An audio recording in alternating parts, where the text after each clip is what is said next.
தலித் பெண்களுக்கான முக்கியத்துவம் கடந்த 75 வருஷத்துல கொடுக்கப்படலை. பேசி முடிச்சிரு, அதுக்கப்புறம் நீங்க என்ன வேணா பதில் சொல்லுங்க. ஜனநாயகபூர்வமா அருவன் பண்ணுவோம். அவர் குறை சொன்னார்ல, பேசி முடிப்போம். இந்த சவுண்ட் எல்லாம் விட வேண்டாம். நீங்க பேசுங்க. எல்லாரும் நாங்க வேண்டாங்க. நீங்க மாண்புமிகு உறுப்பினர் என்ன பேச அலோ பண்ணணும்.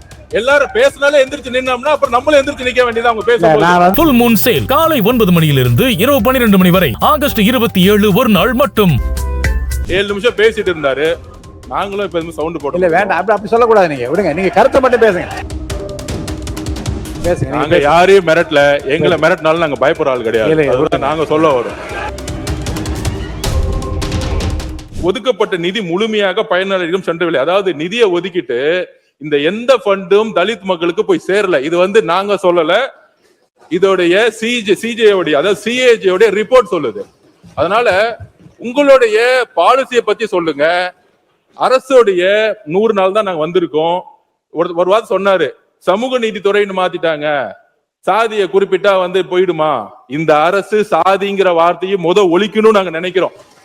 அதனாலதான் பெயரை மாத்தணும், வேற எதுவும் கிடையாது. நீங்க காலனின்னு ஒழிச்சிங்க, காலனி ஒழிஞ்சிருச்சா?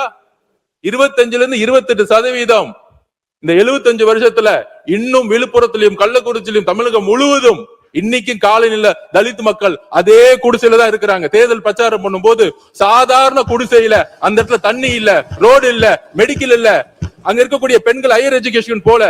இப்ப சர்வே எடுத்து சொல்ல முடியும், அதிகமான பெண் கல்வியில முக்கியத்துவம் கொடுத்திருக்கோம். ஆனால் தலித் பெண்களுக்கான முக்கியத்துவம் கடந்த 75 வருஷத்துல கொடுக்கப்படலை. இந்த டேட்டா தான் உண்மை. நீங்க இப்பயும் சொல்றோம், வாங்க நீங்க காலனிங்கிற பேரை மாத்திரும். நான் பேசி முடிச்சிரு, அதுக்கப்புறம் நீங்க என்ன வேணா பதில் சொல்லுங்க. ஜனநாயகபூர்வமா அருவன் பண்ணுவோம். அவர் குறை சொன்னார்ல, பேசி முடிப்போம். உங்களுடைய ஆட்சியில தலித் மக்களுக்கு இந்த சவுண்ட் எல்லாம் விட வேண்டாம். நீங்க பேசுங்க. எல்லாரும் நாங்க அப்படி வேண்டாங்க. நீங்க கருத்தை மட்டும் சொல்லுங்க. கருத்தை மட்டும் சொல்லுங்க. இல்ல கருத்தை மட்டும் சொல்லுங்க. மாண்புமிகு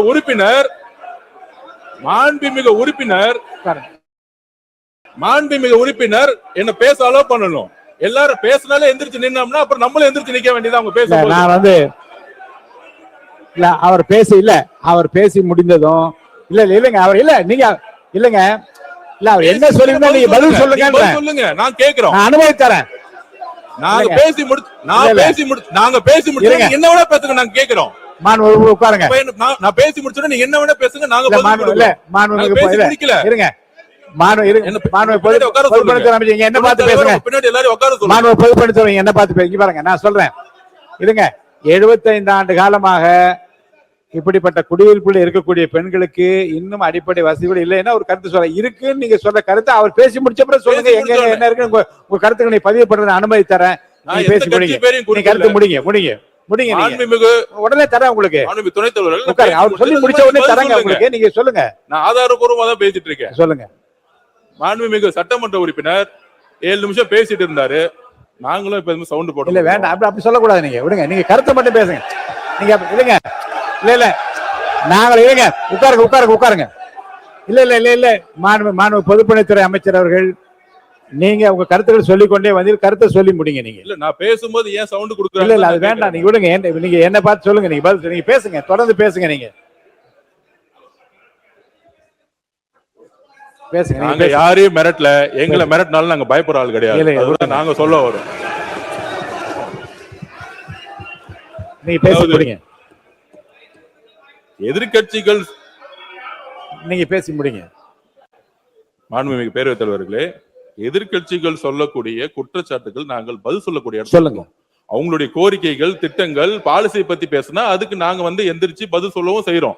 அப்ப குற்றச்சாட்டு சொல்றாங்க, ஒரு 100 நாள் இருக்கக்கூடிய கவர்மெண்ட் பார்த்து சொல்றாங்க, சமூக நீதி துறைன்னு பேர் வச்சிருக்காங்க, சாதிங்கிற பேரை எடுத்துட்டா உங்களுக்கு இந்த அரசு மாறிடுமா, பேரளவுக்கு வச்சிருக்காங்க.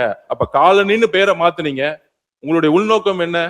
காலனிங்கிற ஒரு வார்த்தை சொல்லக்கூடாது, தலித் மக்களுக்கு அவமதிப்பா இருக்குங்கிறது உங்களுடைய உள்நோக்கத்தை நாங்க எந்த விதமான இன்னொரு அர்த்தத்தை கற்பிக்கல.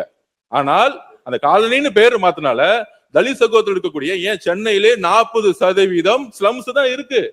சென்னையில இருக்கு. நான் கூட்டிட்டு போவேன். நானு நார்த் மெட்ராஸ் ஃபுல்லா 60% ஸ்லம்ஸ் இருக்கு. தமிழ்நாடுல நார்த். இதுல என்ன தவறான தகவல்? யார் சொன்னா? இல்ல நான் பேசி முடிச்சிடுறேன், அதுக்கப்புறம் நீங்க பேசுங்க. நான் பேசி முடிக்கல. சுருக்கமா முடிங்க. அதாவது சுருக்கமா முடிங்க. தமிழ்நாடு முழுவதும் தலித் மக்கள்ல, திருப்பியும் சொல்றேன், தலித் மக்கள் இன்றைக்கும் ஒரு காலனில இவங்க சொல்றாங்களே பேர் எடுத்துட்டாங்களே, இன்னும் ஸ்லம்ஸ்ல தான் அவங்க கிட்டத்தட்ட 100 பேர் இருந்தாங்கன்னா 60-65% தலித் மக்கள் ஸ்லம்ஸ்ல தான் இருக்கிறாங்க. தமிழ்நாடு முழுவதும் 100 பேர்னா 30% ஸ்லம்ஸ் தான் இருக்கு. வட மாவட்டங்களும் சரி, தென் மாவட்டங்களும் சரி. அது ஏன்னா நான் தேர்தல் பிரச்சாரம் 234 தொகுதிக்கு போயிருக்கேன். எங்களுக்கு தெரியும். அதனால இந்த ஒளிமறைவு இல்லாம தலித் மக்கள் வந்து பெரிய பெரிய ஒரு நல்ல வாழ்க்கையை வாழ்றாங்க. அவங்க வந்து பொருளாதார சுதந்திரம் அடைஞ்சிட்டாங்க. நாங்கள் சொல்றோம், வரலாற்றுல முதலில் 6 அமைச்சர் சொன்னாங்க, 8 அமைச்சர்களுக்கான அதிகாரத்தை கொடுத்திருக்கோம். புரட்சியாளர் அம்பேத்கருடைய குறிக்கோள் என்னன்னா, தலித் மக்களுக்கு நாங்க வந்து தண்ணி கொடுத்தோம், வீடு கொடுத்தோங்கிறது முக்கியம் இல்ல. அம்பேத்கருடைய கனவு தலித் மக்களுக்கு அதிகாரத்தை கொடுக்கப்பட வேண்டும். முதல் முறையாக வரலாற்றில் ஒரு கல்வித்துறை, அதாவது எஜுகேஷன் டிபார்ட்மெண்ட், ஹையர் எஜுகேஷன் ரெண்டுத்துக்கும் சேர்த்து அமைச்சர்களை கொடுத்திருக்கோம். ஃபுல் மூன் சேல் காலை 9 மணியிலிருந்து இரவு 12 மணி வரை ஆகஸ்ட் 27 ஒரு நாள் மட்டும்.